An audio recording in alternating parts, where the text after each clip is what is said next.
Hi, thanks for joining me on my Amuse Bouche video. Thank you so much to Joe and Graham for setting this up. I've really enjoyed watching everybody else's, taken a lot of inspiration there.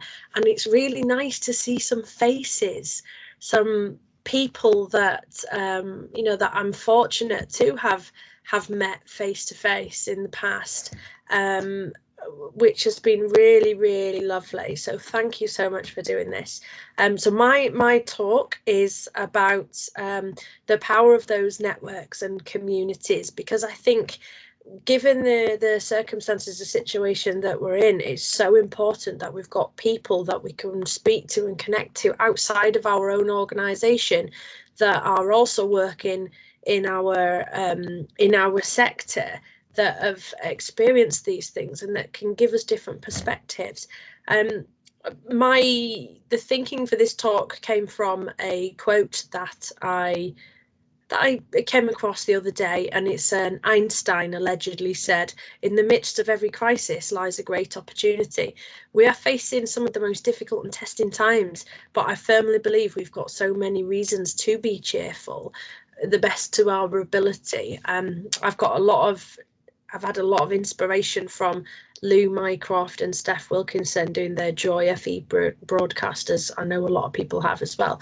And that's really helped me see these circumstances from a different and a more positive perspective. So if you haven't watched it, please do. Every morning from 7 a.m. on Twitter. And it is so powerful that we're sharing these experiences, and that we've got a space to talk about what we're going through, because it really does help. I found working from home quite frustrating sometimes. My husband's trying to work full time. I've got 2 young children at home now. My eldest one would quite happily sit with the iPad, but my toddler son, he's chaotic, he's boisterous, he's full on. So it has been difficult, but I'm enjoying it so far. We're waking up. The kids like to play on the karaoke machine. Sorry, neighbours. We're having a nice breakfast together, getting dressed and starting the day. That beats being stuck in the rush hour traffic, hands down, especially being in Bristol, where it takes an hour and a half to get into work. So we have a rough plan for the day. We don't have everything minute by minute sketched out, but we do try and have a rough idea of when we're going to do some learning time, when I'm going to do some work, when my husband's going to do some work. And we are going out every day, going for a walk or a bike ride or something like that. I think it's so important that we just try and keep things moving the best we can, despite our internal anxieties, because otherwise I find that it will build up for me, especially. The same applies for my work life. So while we're trying to keep things moving as best as possible for the sake of ourselves and for our learners, but I do feel a little bit lost. I'm not ashamed to confess that technology is not my strong suit. So moving to this online learning scenario has just absolutely filled me with dread. I never would have imagined this time last year that I would be live streaming training sessions on Microsoft Teams, or how to record your PowerPoints and things like that. It has been a real eye-opener and a bit of a challenge for me. I'm learning a lot as I go along. I really did have to upskill when I got this job. In all honesty, I am fumbling through just like everyone else. And I'm really happy to admit that, because so many people are feeling the same and are feeling a bit lost and a bit stuck, and why isn't this working for me? And as Lou and Steph said the other day, it's okay to not be okay. And actually, we all have vulnerabilities, and that's what makes us human.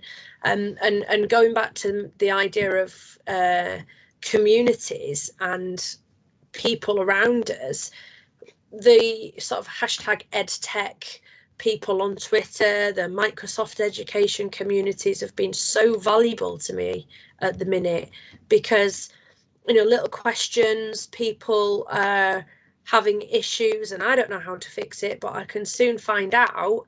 Those people have really, really been a lifeline.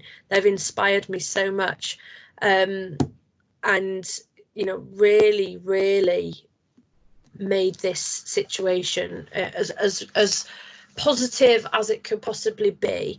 You know, helping each other out, communicating, sharing ideas. There's so many people that have done webinars, that have filmed YouTube videos on how to do things, that have shared their experiences, and that is just absolutely mind-blowing for me. So, you know, despite these turbulent and, you know, ever-changing times, things are changing every single day, I find that we can still be hopeful and still be positive. I think it's so important that we do stay connected as a profession, as an industry after this, because we need to make the most of the situation that we're in and help each other out. Quote that I found here is, life isn't about waiting for the storm to pass, it's about learning to dance in the rain. So it isn't how we'd envisaged, you know, what we're doing, but this is a hand that's been dealt, so we're absolutely trying to make the most of it. You know, the camaraderie, the kindness, the generosity of others has really helped get through this, and we will get through this. We will get through this together, but it's going to take time. And as long as we keep on communicating and keep building our networks and emailing, messaging, communicating on Twitter, whatever it might be, we will get through this. We need to keep our heads held high, because when we come out of this, we will be so proud of where we've, you know, of how far we've come, where we've come from. So I'm just going to finish up on a quote here. Again, not ashamed to say it's a Bible quote, not hugely religious, I go when I can, but it just simply reads, "The light shines on in the darkness, and the darkness has not yet overcome it." So cheers.